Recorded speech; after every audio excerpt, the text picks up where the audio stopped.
Štvrtý cvik, ktorý následuje, ktorý som vybrala, je výstupy na lavičku, bedňu, stoličku, gauč, čokoľvek, čo doma máš a je to pevnejšie, hej.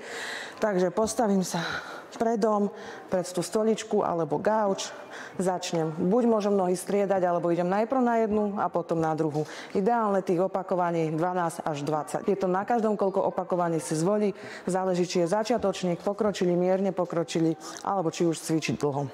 Zvolím si, dajme tomu pravú nohu, a idem. Dole sa nadýchnem, hore vydýchnem. Môžem zapojiť ruky a idem. Dole idem s nádychom, hore idem s výdychom. Nezabudni, keď ideš hore, urobiť ten výstup, zatlačať pätou do tej podložky, do toho gauča alebo do tej stoličky. Môžem zapojiť aj druhú nohu a to tak, že zdvihnem koleno do úrovne hrudníka. Ak by si chcela viacej cvikov na zlepšenie zadku, tak ma určite nezabudni sledovať.